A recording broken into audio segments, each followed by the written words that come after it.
This week, choir travels to Carthage. we highlight a new McHenry staple, Honor the dead with lasso. cook out with Adventure Education, Raise babies in child development. hang out with our adjusted learning students, And learn from those who have served. all that and more on the Warrior Weekly.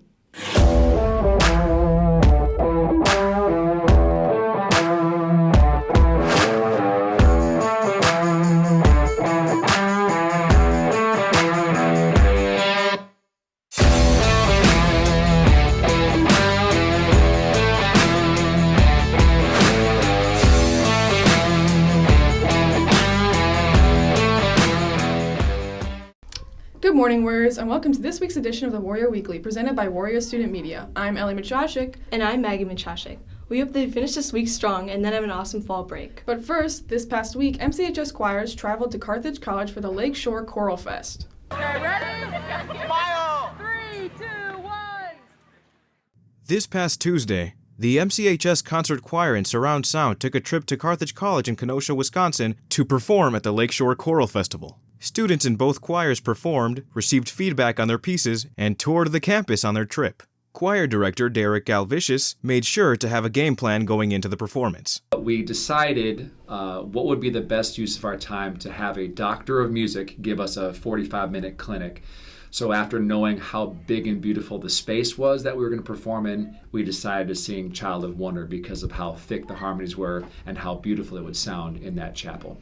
Performing can be stressful for many, especially when doing so in front of other experienced choirs. Senior Charlie Miller made sure to be in the right headspace before the performance so he could do his best. A lot of the preparation for the performance was like mental preparation, because singing in front of a collegiate level choir and a bunch of other high school choirs is, it's nerve-wracking. So a lot of it was just getting calmed down, getting in the right headspace for the performance. The performance by Carthage Choir inspires students to continue their choir journey after high school. Their director even offers to help these learning vocalists through feedback. The college choir was absolutely incredible. They had an amazing piece, and well, hopefully I get to be a part of some college choir someday. And the clinics from the college choir teachers were extremely helpful. In addition to the Carthage Choir, students listened to many other high school choirs perform. Galvicius stresses the importance of being able to see these other choirs. It's important for high school choirs to see other high school choirs, to see how they sound compared to others. And then finally, the first performance of the day for that noon concert was the Carthage Choir, which is a college-level ensemble. They need to hear that there is music after high school and that it is worth joining. While on this trip, students were able to experience what the next level of singing in a choir can be. Congrats to both choirs on a great performance. Reporting for the Warrior Weekly, we are Coco Levesque, Emmanuel Sanchez, Jack Kearns, and Jeffrey Norris. Now, you've probably passed by this new McHenry restaurant before, but what does Rita's sell? We stopped into Rita's to figure out what sweet treats they have to offer. As of recently, it seems that businesses have been opening up more and more in McHenry. Earlier in August, a Pennsylvania-based chain opened a newest location downtown and is already making great success. The name of this business? Rita's Ice and Custard. Katie Levatino, the store co-owner, explains what the place offers with treats and snacks, but also a family-felt environment. We offer custard and freshly made Italian ice. We do make the ice every day. And we have 98 flavors altogether, and we usually feature about 12 a day. And then we usually have a vanilla chocolate custard, and then we have 2 specialty custards of the week. We have a lot of fun. We try to make it a family atmosphere, friendly, interact with the customers. It's our main focus is to have fun. Serve the customers, but have fun as a group. Even though Rita's has only been around for a few months, they have been heavily involved in the McHenry community. We've done a lot with the community so far, and we've done the wine walks, we did the Malice in Wonderland, which was the murder mystery. Next week, we're going to be doing the hot cocoa crawl, and we've really done a lot in the 3 months that we're open. Levi Koningsfeld is one of the many people that love what Rita's has to offer. He explains on how the small business atmosphere appeals to him. I discovered it like a couple weeks after it was, established, and I love that custard. I got it was like a Reese's peanut butter cup. It has like 80s, 90s style interior with the bright red inside. It's like a small place, like 2 or 3 tables. Gives it like an intimate, feel, and really gives you that small business, energy when you're in there, which I like. It seems that Rita's has already been welcomed with open arms at the community of McHenry. With the owners already having future plans for the location, we wish them the best and hope that their fruitful success can only get bigger. Reporting for the Warrior Weekly, we are Kyle Janowski, Alina Noel, and Dennis Turkin. Have a great week, Warriors. Next, Dia de los Muertos, or Day of the Dead, is a celebration of Latino heritage. Each year, MCHS hosts their own Day of the Dead celebration in the halls of McHenry. On Saturday, November 4th, MCHS's Latin American student organization celebrated Dia de los Muertos on the 4th floor of the upper campus. Advisor Otto Corzo of LASO explains why they decided to bring Dia de los Muertos to the upper campus of MCHS. Well, because MCHS has a decent size Latino population, so I think it's important for the Latino students to be able to showcase their heritage here and their culture. Dia de los Muertos means many different things to many different people. Junior Ilse Ojeda describes what Dia de los Muertos means to her. Day of the Dead is basically, to me at least, it's like when we all come together, celebrate like people we have lost, and just to like celebrate them like in a really nice way to remember them. Planning a school event allows board members to have some freedom when it comes to making choices. President of LASO, Melissa Ojeda, and VP Lydia Quinzero explains what their roles were in planning Dia de los Muertos. I had to do a little bit of everything. I help with decorations, making the goodie bags, setting up everything, and inciting people to the positions that they want to have in the activities. So my role was basically getting everyone to come together to like know what jobs they were going to be doing at Day of the Dead, and also just like the decorations, getting like the area set up. I had to make a lot of choices on where different things were going to go for Day of the Dead, like where the altar was going to be, where the dance floor was going to be, just all of that. If you are looking to join LASO, please reach out to Mr. Otto Corso at the upper campus or Natalie Alatorre at the freshman campus. Reporting for the Warrior Weekly, we're Ari Juarez, Ellie Matashik, and Nate Gibson. Triumph is hosting their first coffee house of the year this Friday in the Upper Campus Auditorium. Bring your favorite songs and jam out with our Triumph students. Now, they do much more than just climb walls at the upper campus. Adventure Education heads outside to learn how to survive in the wilderness. For the past 2 weeks, the Adventure Ed classes have learned how to start and cook over fire. Mr. Jake Guadalabeni explains what's needed to successfully spark a flame. You need a couple of different things. You need something that can make a spark, you need something that's going to catch, and then you need something that's going to keep a flame going. So what we use is a taro rod fire starter that creates the spark, and then we use cotton and petroleum jelly like Vaseline to make our fire starter. And we strike the taro rod on the cotton, and that starts the fire, and then we use our little sticks and wood that Mr. Roman donates to us to start our fires. Students enrolled in Adventure Ed class grab a different perspective on gym class, where normally they're lifting, instead learning backpacking, kayaking, rock climbing, along with other life-surviving skills. It's just something different that none of the other classes get to do, but it's something very practical that, if you ever go camping, if you're ever in a survival situation, in your backyard, it's something that if you learn how to do it, you can make fires your whole life and enjoy spending time with your family and friends at a fire. Senior Jacob Piskevitz talks about his favorite experiences from the cookout. My favorite part about the cookout was definitely the bonding. We're already halfway through the first semester, so you get to know the people more, and it just definitely helped create a better community environment. Some of the things that I brought with my group to the cookout would be some marshmallows, to make some s'mores obviously, and some hot dogs. My favorite part of the cookout is seeing what the students bring.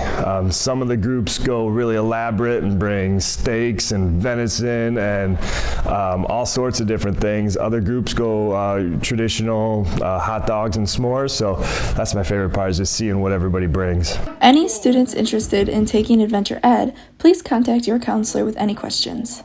Reporting for the Warrior Weekly, we're Isabel Berry, Carter Neiman, Lee McClellan, and Olivia Townsend. Next, Child Development's biggest project involves lifelike babies to teach students the struggles of having a child. Warrior Student Media has the story. In our child development class, students get to simulate what it's like taking care of a baby. Child development teacher Melissa Ferris describes what it's like and the responsibilities students have to take. So the program that we have is called the Real Care Baby Program. and it's a simulation of a newborn or an infant. They get to see what it's like to care for an infant.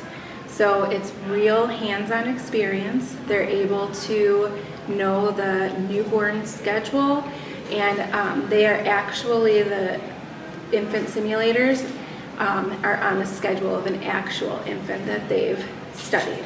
So students take them for the weekend, and so the babies are turned on for the whole weekend, and they have care throughout the weekend, like feeding, changing diapers, and the baby does wake up in the middle of the night for feedings and diaper changes.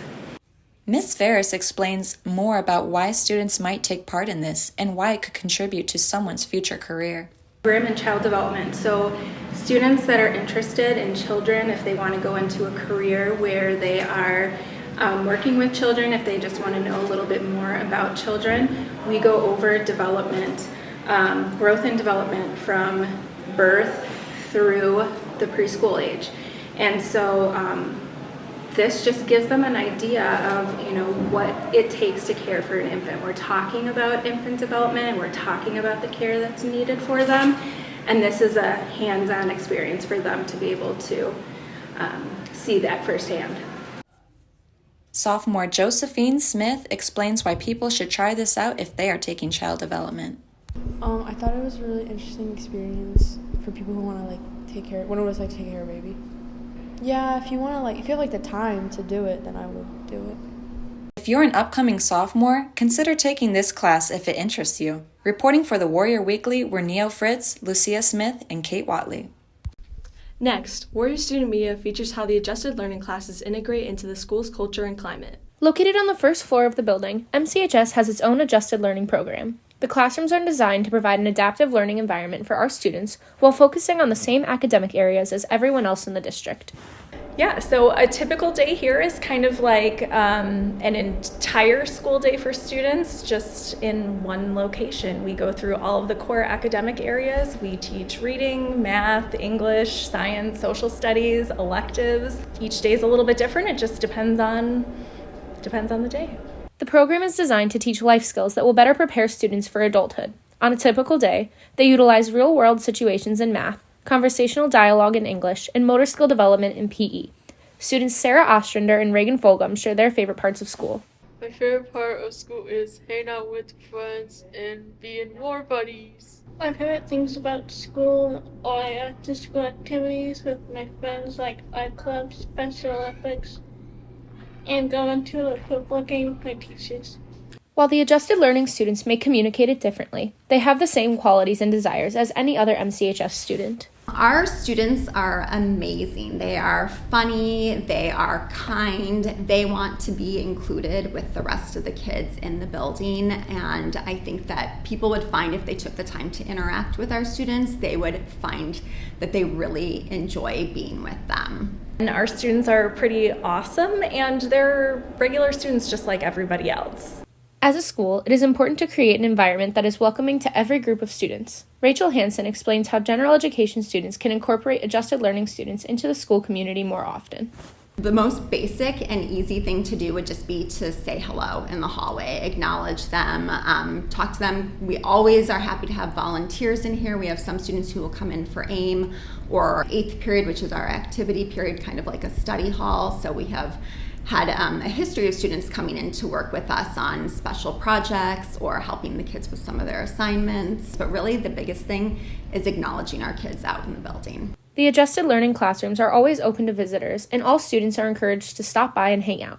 Reporting for the Warrior Weekly, we're Madison Harvey, Allie Everhart, and Grace Mueller.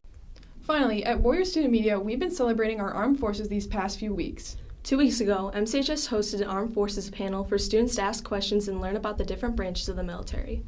On November 2nd, MCHS welcomed 8 military representatives to the Warrior Room for a panel meant to inform students of opportunities in the military.